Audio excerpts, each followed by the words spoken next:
5, 2025.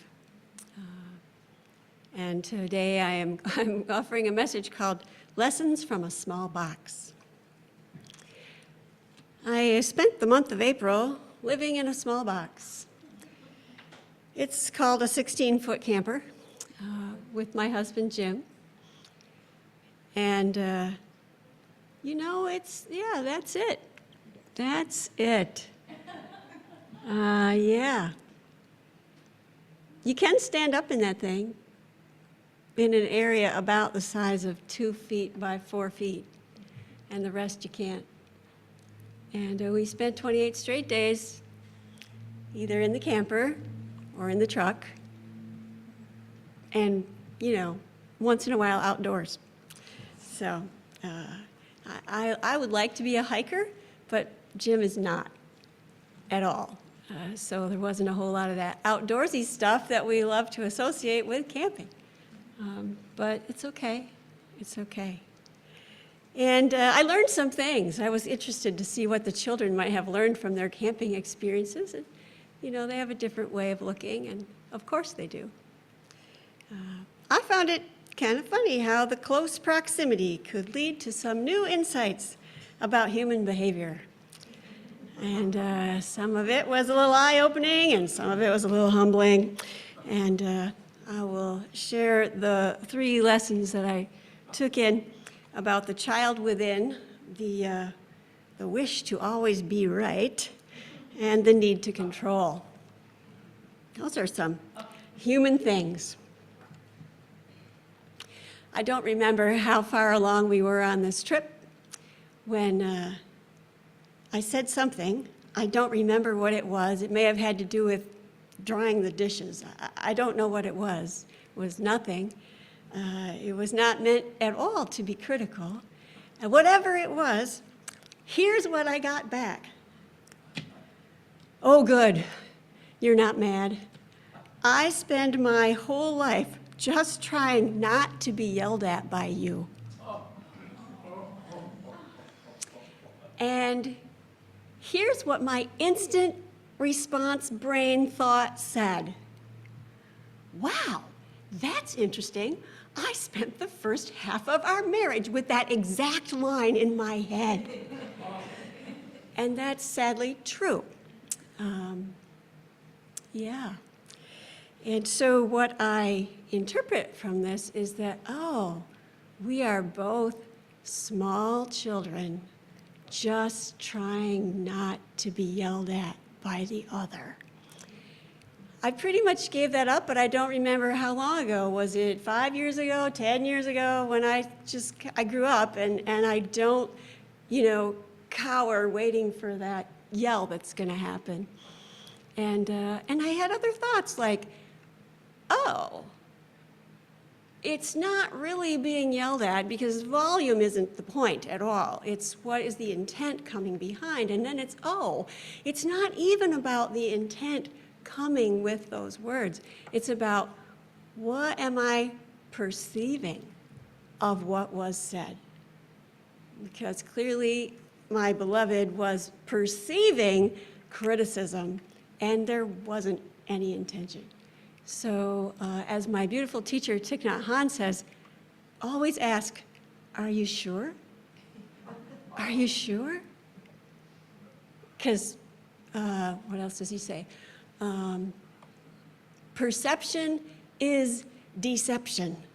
99% of our perceptions are just flat out incorrect. So some things to think about. So now I see the child within, and I have a little verse I copied down maybe a few weeks ago. You can't see it. I'll read it to you. It's a little verse. This one sits at my computer place, right? It's at my eye level. So when I'm composing an email, for example, and it was written by Thich Nhat Hanh for when your phone rings or you're going to dial the phone, whatever. So he wrote it quite a long time ago. And it says, words can travel thousands of miles, May my words create mutual understanding and love. May they be as beautiful as gems, as lovely as flowers. So I look, I listen, I try to see the child that might be, speaking, and try to make my words be creating mutual understanding. I'm doing my best. I'm human. I fail all the time. But also, I might be doing okay, and it's just the perception from the other person's baggage that's, not there yet. So that was my first lesson about the child within and trying to not get yelled at. Well, there is a little habit energy that both my husband and I practice, not so skillfully, and that is a wish to always be right. I want to be right. If you're wrong, I want to correct you so that you can be right. And we both have practiced this a long time. I would say 15 or 20 years ago, it was happening. We would do the crossword puzzle, and one of us would hold the pen and write things, and the other one would look over the shoulder. And I don't remember what happened when he was holding the pen, but I do remember what happened when I was holding the pen. And I would write in a word. It was 4 letters. It fit, and it was the wrong word, because then you do the down ones and they don't work. And then he would say something in a way that conveyed to me, the message I perceived was, "You are stupid. That could not possibly be the right word." Now, I don't know what his intention was, but I know how I perceived it. But I cured that by adopting wrongness. And I'll try to respect folks here, but here we go. It's going to be loud. I would put something in, he would say some comment, and I would say, "I was wrong. I was wrong, wrong, wrong." And I have on a couple of occasions done it outdoors. So with that sort of humor, I guess, that has changed this pattern that we've been caught in. And he does it to me, and I do it to him. And we're in this camper, we're in this little box. We're in a little box together for a long time. If we're not in that box, we're in the truck, which is even smaller. You drive at least 6 hours a day. We moved someplace else every 1 to 3 days. And we went from here to downstate to Texas and farther, Texas. Yes, so we were together a lot. And then I realized that I was correcting him. He would say a thing and it wouldn't be quite right. It's like, he would say something like, "Okay, so 2 days ago when we were in Arkansas, blah, blah, blah happened." Oh, and my head is stuck on, no, 2 days ago we were in Lake Colorado City, Texas. We weren't in Arkansas. It's like, okay, this brain just wants to correct everything. And it was that one that I caught myself and decided, I had just read this lovely article.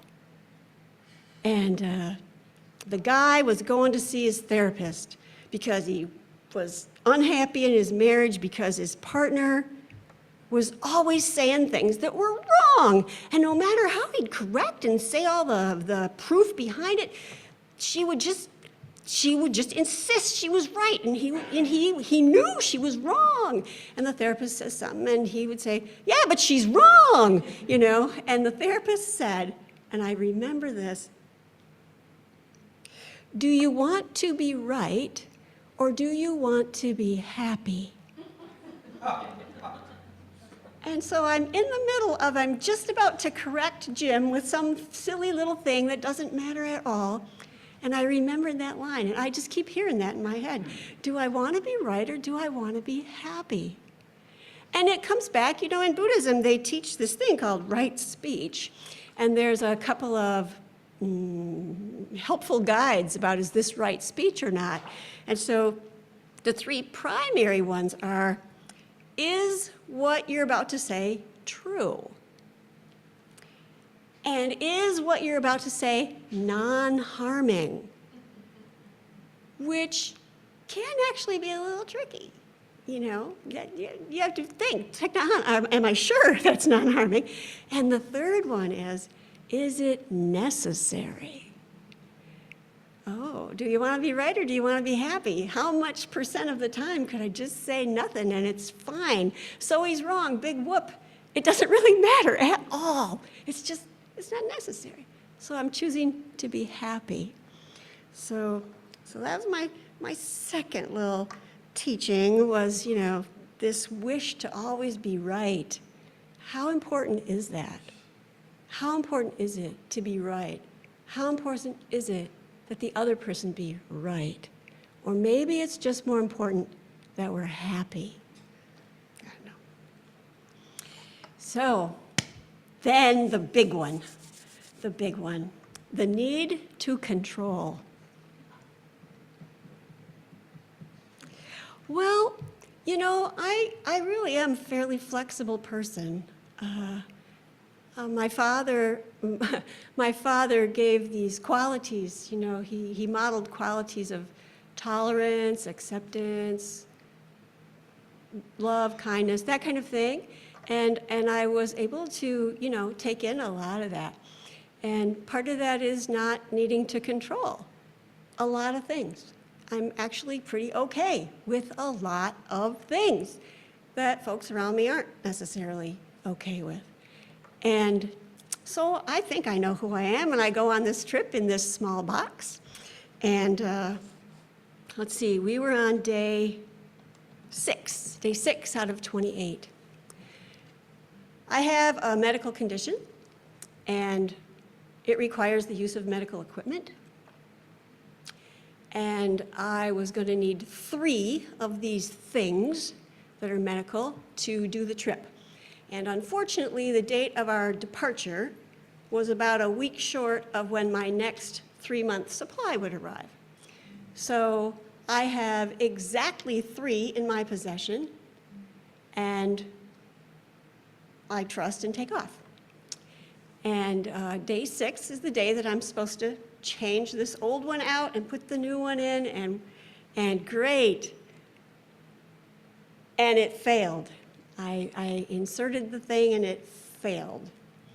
And I go through all this process of calling the company, and then they switch you to the other company, and then you work out the deal, and I tell them to please send it not to my address of record, but to my sister, whose house I will return to, and I will need it by the time I get there, and la-di-da.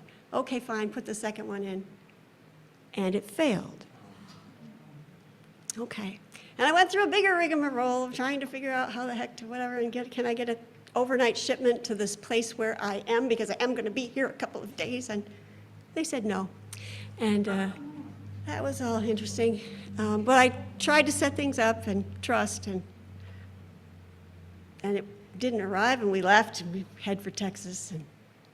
But I put the third one in, and it worked. So that buys me 10 days. And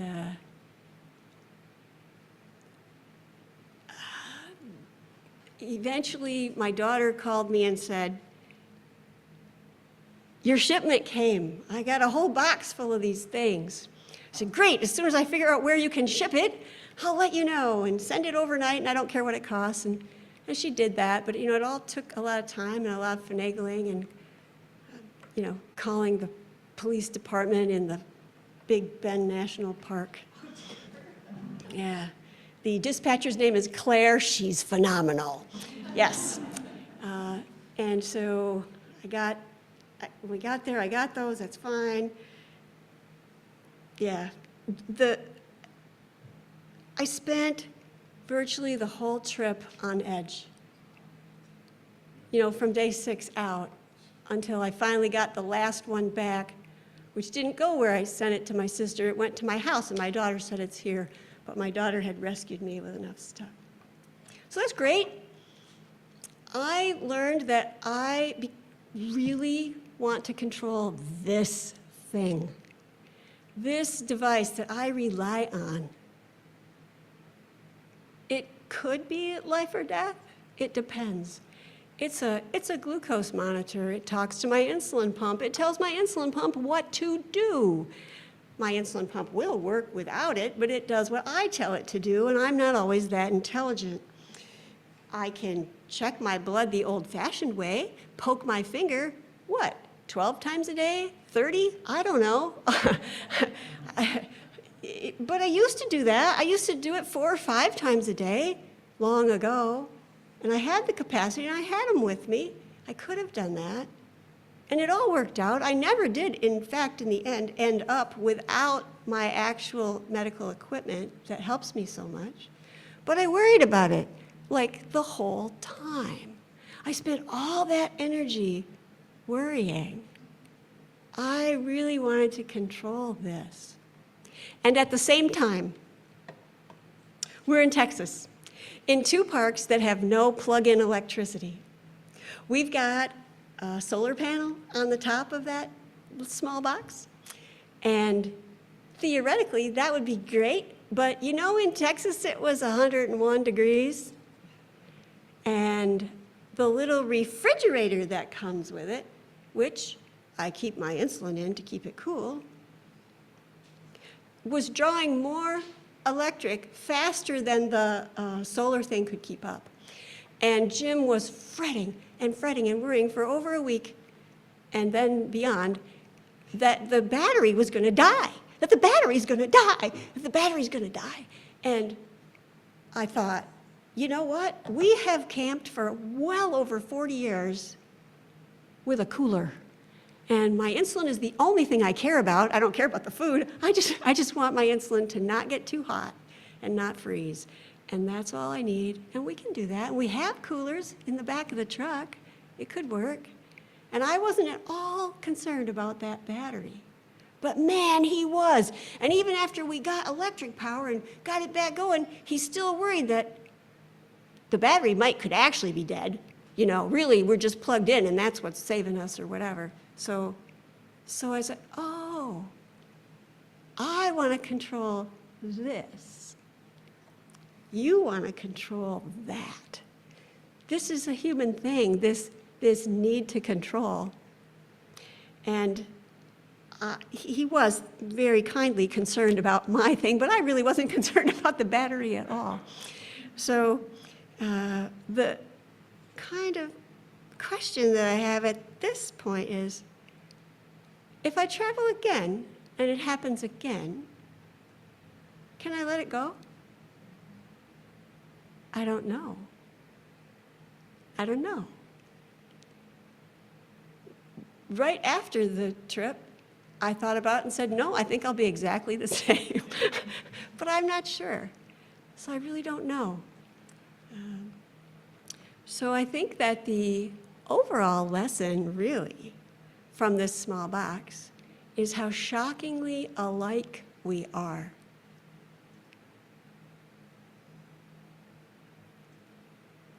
We both have this child within. Maybe you do too. We both want to be right and we want to correct the other one. Maybe you do that, I don't know. We both have things that we really want to control. Can we let them go? I don't know. I think those are wonderful lessons taught in a small box.